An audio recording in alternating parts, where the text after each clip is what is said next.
a second just to share my wisdom up on this canvas. Picasso can paint a better picture. Just while styling, profiling like on it, take it with you. It got me watching my kids like I'm the babysitter, looking at all my children like it's a soap opera.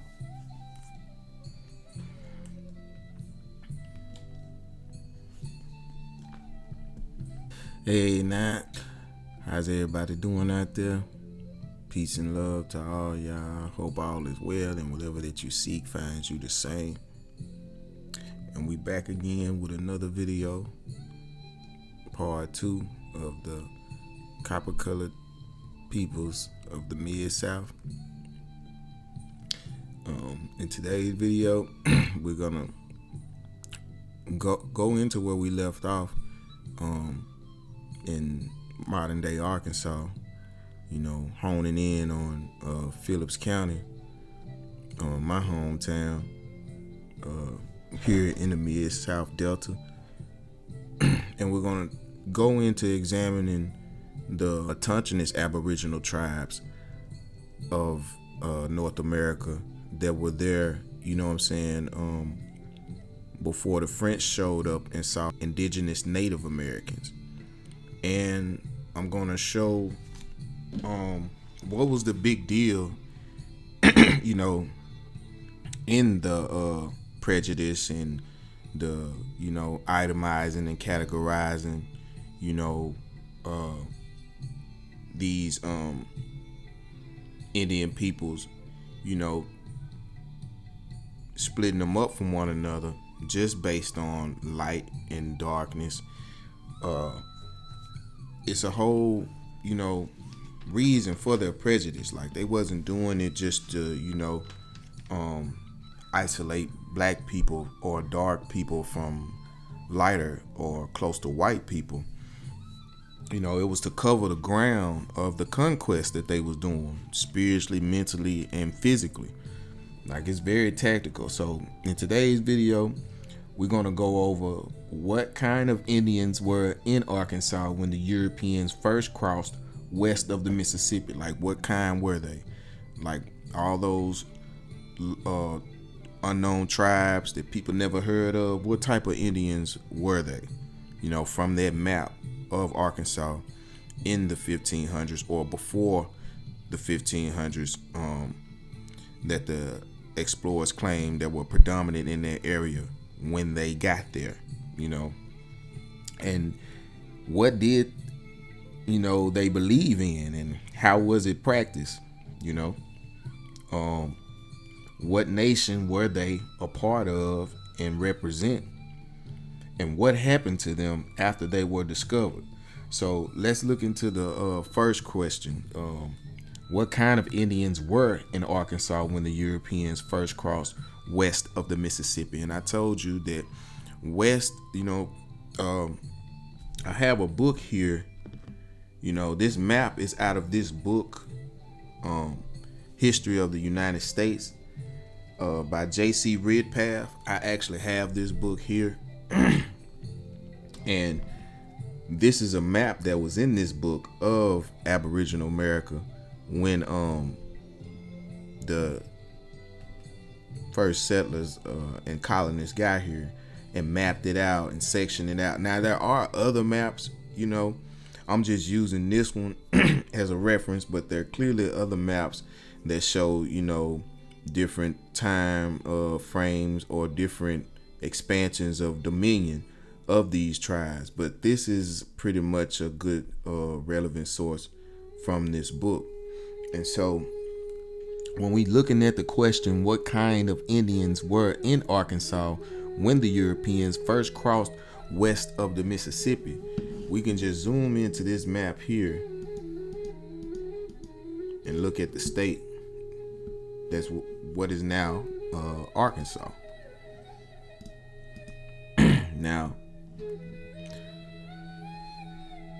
you see how to the east on this map, this is mainly where the Europeans wanted to set up shop. They wanted to settle in the east because it matched more of the climate where they came from, which was the east.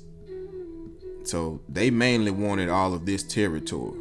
So what they were doing when they were colonizing and settling in this territory, they were pushing mostly all these Indians, or were hoping that they could push them to the west, because as you can see, I'm going to a chapter here in this book.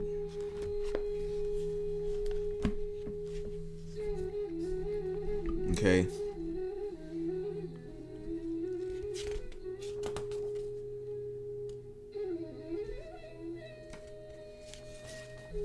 All right. Now, page 43 of this book, and I go down to like the third paragraph on page 43. It says, south of the country of the Algonquians were the Cherokees and the Mobilians. No, they talking about Aboriginal America too. Now, it said the former occupying Tennessee, the later covering the domain between the lower Mississippi and the Atlantic. Okay, the Cherokees were highly civilized for a primitive people, and contact with the whites seemed to improve rather than degrade them. The principal tribes of the Mobilians were the Yamasees and Creeks of Georgia, the Seminoles of Florida, and the Choctaws and Chickasaws of Mississippi. So all of these tribes here were considered Mobilians. And the color scheme is very significant too. This has a metaphysical, spiritual meaning to it. It's a description of peoples, how to identify with them spiritually and intellectually. Like the blue, could represent water, and the green could represent earth. This pink here represents pale, and this yellow here represents sky, and orange here would probably represent more of, red or brown, copper colorish. But these two brown spots is just showing you that there are men like how this pale men are, I should say. So like how these men are, that's how these men are with these brown coverings right here. People with these blue coverings, these blue, identities here, this is, more lining into elemental chemistry. So these are people of water understanding, or a spiritual understanding, or people who understand wisdom, I should say. And these are people who understand earth, the green ones. The yellow is a people who understand the sky. And these are people, the pale people, who understand flesh, or the body, just like these brown here. So what you have is, you have a people who are controlling, or sharing the wisdom through the elements that they're aligned under. And then you have a people whose job it is to, I guess, govern the body, or to live, more through the body than through the spirit. And so, reason why I said that is because, as you, in this paragraph here, it talks about these displayed the usual characteristics when it talked about the principal tribes of the Mobilians were the Yamasees and Creeks of Georgia, the Seminoles of Florida, and the Choctaws and Chickasaws of Mississippi. These displayed the usual characteristics of the red men. With this additional circumstance that below the 32nd parallel of latitude, evidences of temple building not practiced among the northern tribes begin to appear. So they're saying that mostly the red man look like how these Indians look here, the mobilians that are Yamasees Creek, Seminoles, Choctaw, Chickasaws, saying that the red man predominantly looks like Indians of these tribes. And so these Indians are covered in this green here.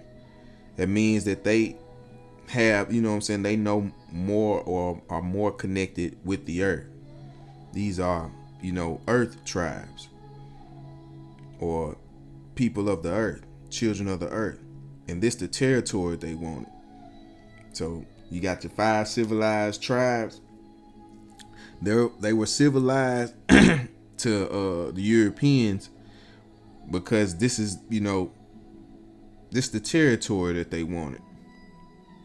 This is the position of the map that they wanted to be. And to them, the mobilians had the best territory in the south. They already covered territory up northeast as much as they wanted, but moving down south, they didn't want to go, further in, westward. They wanted to stay east. East was as much east as possible.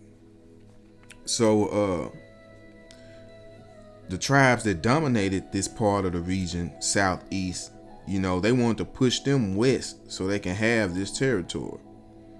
So the reason why I'm explaining it is because the chapter go along to say that west of the Father of Waters was the great and widely spread race of Dakotas. Okay. See, all this territory here belong to what they want to call the Dakotas. Now, this is something that's being, politically recognized, commercially documented because, it's being put out to nations so it can be, socially accepted. So this is coming from the European perspective. Now, when they're looking for translations and stuff, or looking for people that they have the most in common with, they're looking for the people who have like their image and likeness in this Indian world. So just like I've been trying to explain in my concepts of in my presentations, in my theoretical concepts, is that there's a flip side to every coin. Every coin is a coin, but every coin has different sides. All right. So if man was at one, with heaven and earth before, he took the fall, when he took the fall, then here come 2 types of men now. One would be heavenly and one would be earthly, or whereas one would be more spiritual and one would be more fleshly.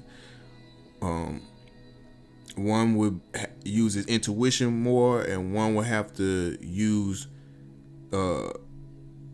his knowledge more of what he knows or what he doesn't know.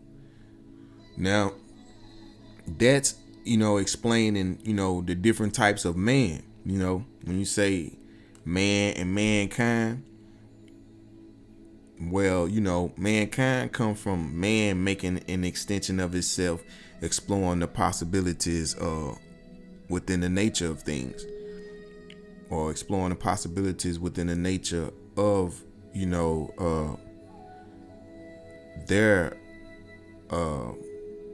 understanding of the Father's power that manifests through them. So by exploring that nature of possibilities that was outside the covenant or outside of what the Creator chose to explore or create, made a twin counterpart. You know what I'm saying? So where at first original man probably had, a heavenly, a more spiritual version and a more earthly version, or a more heavenly version, or as being in tune with the supernatural, and a more earthly version that's more in tune with nature. Okay, the tribes have these two different, every tribe have this two different type of identity in it, and it's explained in their hero twin mythology. So what I'm getting at is that, they know what every nation of people that the Indians are, and every type that they represent. So these here are the most material or earthly, the mobilians, where the green is at. So this is how they can cover the ground that they want, get the land that they want. In order to control the mindset of the Indian, you have to get the ones that dominate the spirituality the most, the ones that hold the ideal version of their intellect. The ones that you will relate to out of that will be the ones who are more earthly. And so the Dakotas, the Dakota, their name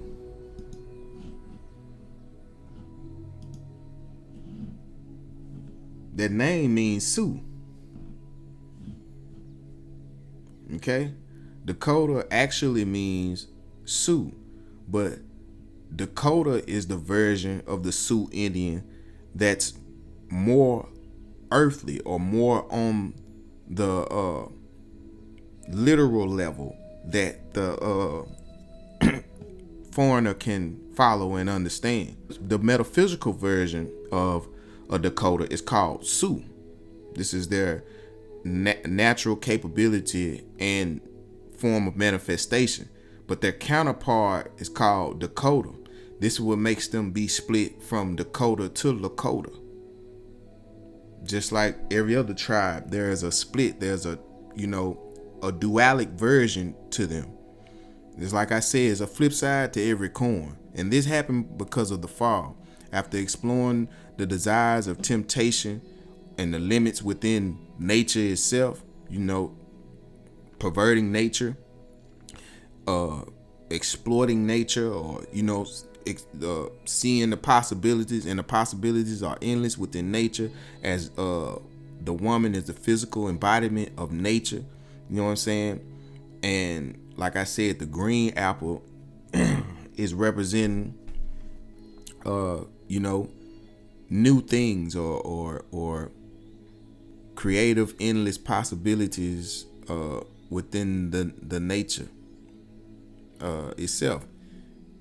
Red is representing stuff that goes along with the order, the right thing, righteousness, that already is established with the creator and man.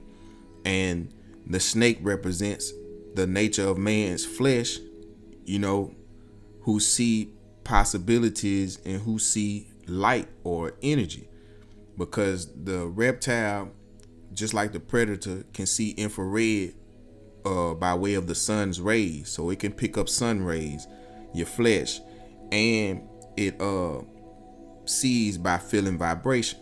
And it can feel or sense vibration. So this is what your melanin does, and this is why the melanin, to me, the melanin is the all-seeing eye, because it it picks up everything, it takes in everything, it knows everything. Like the melanin, the skin, the flesh send signals to your brain because it's picking up everything first.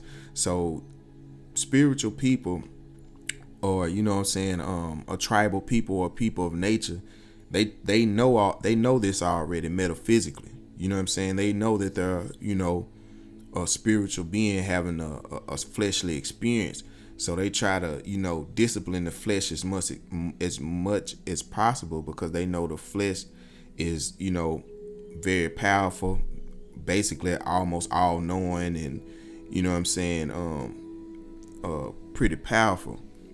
So let's pay attention to something. Like I said, in this map, this location is predominantly Dakota, but that's because it's nationally recognized as this interpretation based on who discovered them. Like, they know Dakota means Sioux, but it's the version of the Sioux that they willing to identify with. Now, what's a Sioux and what does it mean? Okay. Sioux. It's another term for Dakota people or their language. Like I said, another term. But you see down here, the University of Minnesota, it said the name Sioux is short for Nadawasu, meaning little snakes, which was a spiteful nickname given to them by the Ojibwe, their longtime foe. The fur traders abbreviated this name to Sioux and is now commonly used. Now, you know what's crazy is that the Sioux, they call them little snakes. This is the same meaning or the definition of the term Nagas. Nagas were serpent kings or serpent priest kings. And a Sioux, you will see later, is basically like a priest or a shaman, some sort. Ancestrally, you will see. So now, where we getting at? The kind of Indians that were in Arkansas when Europeans first crossed west of the Mississippi were what we know as Sioux, identified as Lakota and Dakota. And Sioux means little snakes. So is that like saying, you know, these the American version of Nagas or serpent priest kings? Or is this saying these are the people that carry wisdom? Because that's what snakes represent. They represent wisdom. And I told you that melanin has the tactics of a reptile or a snake because it picks up infrared from the sun rays and it sees vibration, or it sees infrared by way of the sun rays, and it feels vibration, or it senses vibration. Now, where do the Sioux originally come from? So, little snakes or serpent priest kings, right, are a part of a nation of 7 councils, and 7 is God, is the number of God, I should say. Have councils of fires, of spirits, different spirits of that fire.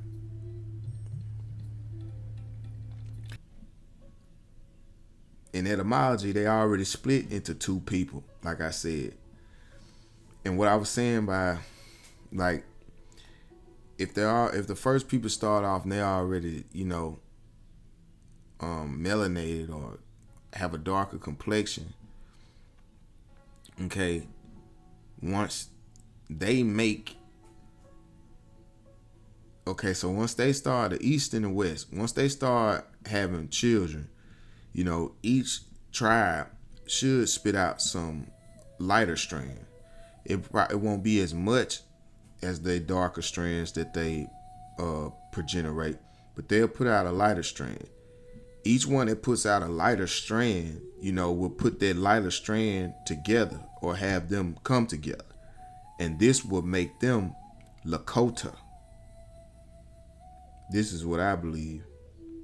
Because the ones that closely resemble or more material or more like the foreigner, or can relate to the foreigner, or who can, you know, be on the same thinking level as them, even, you know what I'm saying, through Indian understanding, but they, you know, look at the world very materialistic. That's because, you know, they're extensions or counterparts of the real manifestation of this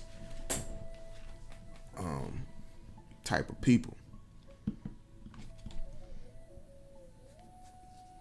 So that's why you have, you know, like that's why the copper colored tribes, or the, as they said down here, that the principal tribes of the mobilians were, you know, the copper colored tribes of the southeast, the Creeks, the Seminoles, the Yamasees, all the people, Seminoles in Florida, the Choctaws, the Chickasaws in Mississippi. All the mobilians were dark skinned or recorded as copper colored Negro looking Indians. These chiefdoms or tribes in these mobilian territories had to have, you know, some yellowish complexions in their tribe as well. And I think these yellowish complexions that were created in the dominant copper colored tribes, you know, were joined to, you know, were put together as clans of themselves, but just the material reflection of already a spiritual manifestation. I mean, if you get into it, you'll see it like that, because you'll wonder why the Indian that's copper colored or red or dark brown or close to black or similar to the Negro, if they're the majority, then why is the yellow or the almost white pigmented Native American the minority? If it's not because, you know, in ancient times, the lighter shade that will come out of these tribes, they will have them, you know, intermarry and clan together or put them together. And this will make, you know, the mankind version of the original men itself. They will have the, you know, similar image and likeness and understanding of somebody that comes from a material world, as opposed to somebody that comes from, you know, understanding of the earth, you know, the physical nature of earth, and somebody coming from the supernatural power of the spirit. So now here, where do the Sioux actually come from? Or where do they come from? Nah, check this out. It said, it talked about the first contact with the Europeans, but here go the creation stories and ancestral Sioux. Listen to this. There are a number of creation stories within the tribes. One widely noted creation story for Dakota people is at Bedote, the area where the Minnesota and Mississippi rivers meet. Lakota people relate to Wind Cave in South Dakota as their site of emergence. So the creation story puts them in Minnesota and puts them where the Minnesota and Mississippi rivers meet, where they basically were created or progenerate from. Now, ancestral Sioux, watch this. The ancestral Sioux most likely lived in the central Mississippi Valley region and later in Minnesota for at least 2,000 or 3,000 years. So the Sioux Indian, the Sioux type, with what the, you know, commercially or politically, you know what I'm saying, dealing with scientific racism, okay, they're doing prejudice here with classification or just, log and territory. They're identifying the Sioux as Dakotas because the Dakota aspect is where they can keep up with. You know what I'm saying? A Sioux is a little snake. You know what I'm saying? The Dakota version of the Sioux is the mankind version of the Sioux, or the Lakota version. And the Lakota people, the one who telling them the story. So the Lakota people, they have to be the mankind version because this is who they're relating to. This is who they're getting the story from. The Dakotas, it's the original people, or the original version of them. The Sioux, it's a flip side to every coin. So think of a Sioux coin. You got a head and you got a tails. The head would be Dakota and the tails would be another Dakota, because that's what it said up here. I'm trying to explain it to you as much as I can. Just bear with me. Okay, now right here, Eastern Dakota, Western Dakota. Okay, East,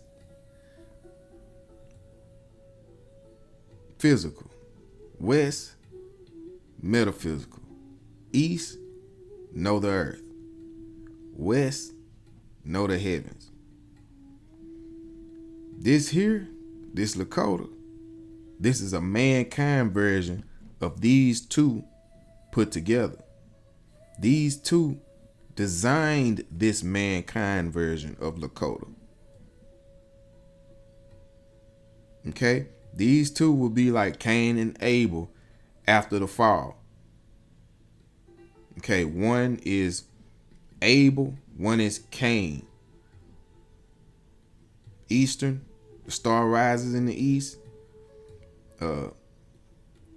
Wise holy men, divine holy men. Wise holy men, this is somebody who's good with education. Somebody who good at studying, good at analyzing. Eastern Dakota, this is a star watcher, a sky watcher. Okay.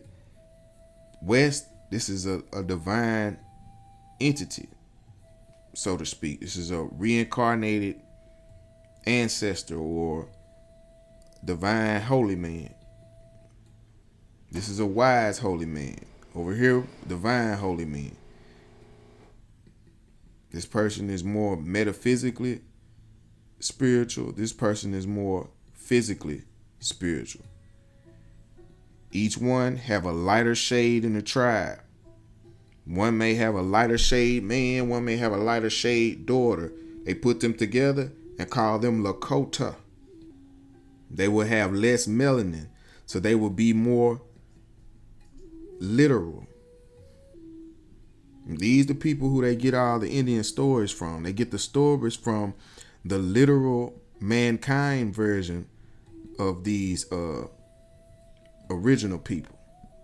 So going into what did they believe in, and how was it practiced? So what did a Sioux believe in? He comes from Mississippi. He comes from Mississippi, Central Mississippi Valley. He's a Sioux Indian from Mississippi Valley. According to J.C. Ridpath's book, it said west of the Father of Waters. So the Father of Waters is the Mississippi. Okay? Waters mean wisdom. Father is the creator. So west of the creator of wisdoms was the great and widely spread race of the Dakotas. And Dakota is the politically correct version of Sioux. It's a way of identifying a Sioux Indian. Now, what did they believe in? Now, it says their religion. The traditional social system extended beyond human interaction into the supernatural realms. It is believed that Wakan Thanka, great spirit / great mystery, created the universe and embodies everything in the universe as one. That sounds like the Heavenly Father, don't it? The preeminent symbol of Sioux religion is the Changleska Wakan, sacred hoop, okay, or circle, or O. The sacred hoop, which visually represents the concept that everything in the universe is intertwined. So one, creation. And remember that sacred hoop. Okay, it said the symbol of their religion was the sacred hoop, which visually represents the concept that everything in the universe is intertwined. Remember that. The sacred hoop is their symbol. The sacred hoop, the circle is their symbol of their faith. Their name means little snakes, and there are two different types of these